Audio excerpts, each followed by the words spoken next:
বিধানসভা উপনির্বাচনের প্রচারের শেষ দিনে মেদিনীপুরে এলেন কংগ্রেস নেতা নেপাল মাহাতো। সেদিন সকালে সাংবাদিকদের মুখোমুখি হয়ে একাধিক ইস্যু নিয়ে রাজ্য সরকারকে তোপ দাগলেন তিনি। কার স্বার্থে আরজিকর কাণ্ড এত ধামাচাপা দেওয়ার চেষ্টা, তা নিয়ে আমরা অবাক। অভয়ার মূর্তি আমাদের প্রতীক হয়ে দাঁড়িয়েছে সারা বিশ্বের কাছে। নাশকতা তো পরের বিষয়, নির্বাচনে অস্ত্র ব্যবহার হবে কিনা সে নিয়েই এখন প্রশ্ন উঠছে। রাজ্যের বিভিন্ন প্রান্তে অস্ত্র ঢুকছে। কলকাতা এখন এমন একটা সেফ জায়গা, এখানে যা খুশি করা যায়। রাজ্য সরকার সম্পূর্ণ ব্যর্থ। অন্যান্য রাজ্য নির্বাচন হচ্ছে, তবে এই 6টি জায়গায় উপনির্বাচনে কি হচ্ছে তা আপনারা দেখতেই পাবেন। সরকারি চিকিৎসকদের আন্দোলনের মাঝে বৈঠক করে এমন একটা ভাব নিয়ে এলো যাতে এখনই চিকিৎসার বিশাল উন্নতি হয়ে যাবে। তবে এটি যে সম্পূর্ণ ভাওতা, 3 বছরের শিশু ভর্তি না হওয়ার ঘটনাই তা প্রমাণ করে। ঝাড়খণ্ডে একাধিক হাসপাতাল রয়েছে, সেখানে ম্যানেজমেন্ট ভালো, আর এখানে দালালে ভর্তি।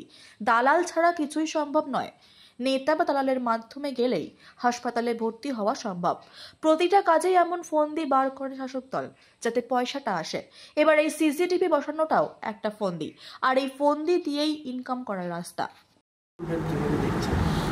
দেখুন, এই আরজিকরের ঘটনা তো এত নাক্কার, যেটা কিন্তু আমি বুঝতে পারছি না এটাকে ধামাচাপা দেওয়ার জন্যে এই রাজ্য সরকার চালাচ্ছে যে দল, সেই দল যেভাবে এক একটা পদক্ষেপ নিচ্ছে, আমরা সবাই অবাক।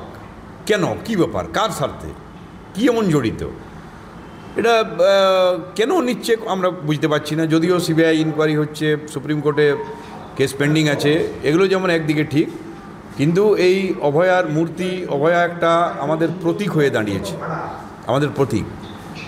সারা পশ্চিমবঙ্গেই শুধু নয়, সারা ভারতবর্ষেই শুধু নয়, সারা বিশ্বে আজকে অভয়ার ন্যায় বিচারের জন্য আন্দোলন হয়েছে, যেটা কিন্তু মানে আমার মনে হচ্ছে বিরল ঘটনা। এরকম ঘটনা আগে ঘটেছে বলে আমার জানা নেই। সুতরাং একে একটা দৃষ্টান্ত করে, একে সিম্বল করে তার মূর্তি রাখা তো খুব জরুরি, খুবই জরুরি, এবং একটা জায়গা না, বহু জায়গাতে থাকা দরকার, যাতে করে আগামী দিনে এই যে অন্যায়, যারা অন্যায় অত্যাচার করেছে তারা যদি সঠিক বিচারটা পায়। আমাদেরও আশা পাওয়া উচিত, কিন্তু পাবে কিনা এখনও বুঝতে পারছি না। তা এবং বিরল শাস্তি যদি তারা পায়, সেক্ষেত্রে কিন্তু একটা ভালো বার্তা আগামী দিনের এই সব বাজে লোকদের কাছে পৌঁছাবে, এবং ভবিষ্যতে এই যে সমাজের যে ব্যাধি, এই ব্যাধিটা নিশ্চয়ই কিছুটা কমবে। কিন্তু এই মূর্তি সরিয়ে দেওয়া, এটা মনে হচ্ছে এটা ঠিক না। ভয় পাওয়া না হয় মানুষের মন থেকে যদি মূর্তিটা থেকে যায়, তাহলে এই স্মৃতিটা বহুদিন চলবে, সেই স্মৃতিটা যেন আর না থাকে, এই ধরনের কোনো একটা চক্রান্ত। কিন্তু এটা বাজে ঘটনা, এটার আমি নিন্দা করছি। দাদা, জেলায় জেলায় অস্ত্র উদ্ধারের পর খাস কলকাতাতেও বিপুল অস্ত্র ভাণ্ডারের হদিস।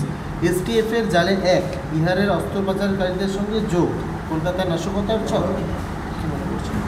দেখুন, নাশকতার ছক কি সেটা তো পরের প্রশ্ন, কিন্তু নাশকতা, উগ্রপন্থীরা নাশকতা নিয়ে আসবে, এইটা কতটা ঠিক না বেঠিক এই নিয়ে আমার সন্দেহ আছে।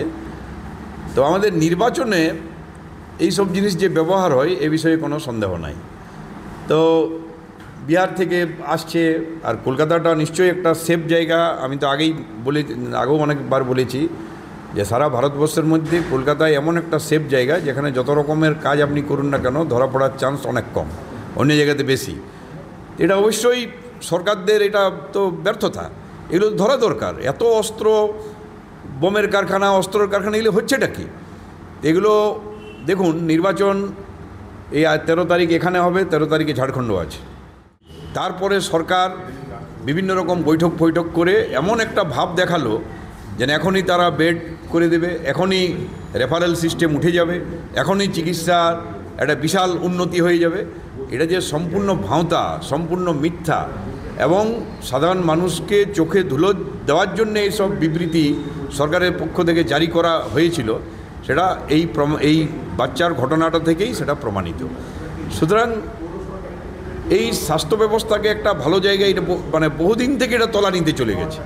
এটাকে ভালো জায়গায় পৌঁছাতে গেলে ব্যাপকভাবে কম্প্রিহেন্সিভ প্রোগ্রাম নিয়ে কাজটা করতে হবে।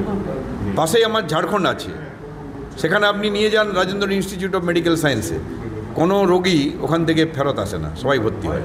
তাহলে কি ওখানে কি ইনফিনিটি নাম্বার অফ বেডস আছে? নিশ্চয়ই না। ম্যানেজমেন্ট ভালো, সিস্টেম ভালো, সেই জন্য করছে। তাহলে এখানে যে পরিমাণ হসপিটাল আছে, যে পরিমাণ সিস্টেম, দালালে ভরে আছে সব। আপনি জেনুইন লোক যাবে কিছুই পাবেন না। এটা কোনো নেতার মাধ্যমে যান, দালালের মাধ্যমে যান, সব পাবেন। পিজি হসপিটাল কি? পিজি হসপিটাল তো দীর্ঘদিন থেকে আমি এমএলএ ছিলাম, অনেক লোককে ভর্তি করেছি। কী পরিস্থিতি আমি জানি সেগুলো। একটা টেস্টিং লিখে দিবে, ইকোকার্ডিওগ্রাফি, আজকে দিল, 1 বছর পরে তার ডেট, তো ও তো হার্ট অ্যাটাক হয়ে মরেই যাবে। এই ধরনের একটা খুব বাজে পরিস্থিতি হয়েছে এখানে। দাদা, এখানেই দেখা যাচ্ছে যে জুনিয়র ডাক্তাররা রাতের সাথী প্রকল্পে সিসিটিভি বসানোর আবেদন করেছিল।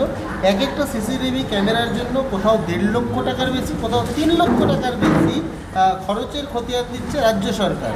তাহলে কি হাসপাতালের নিরাপত্তা না তৃণমূলের কাটবে? শুনুন, আমি তো আগেই বলেছি যে প্রতিটা কাজে একটা এমন বুদ্ধি বার করে এরা, যে বুদ্ধিতে যাতে মানে পয়সাটা আসে। পশ্চিম মেদিনীপুর থেকে সুদীপ নন্দীর রিপোর্ট, চ্যানেল 24/7।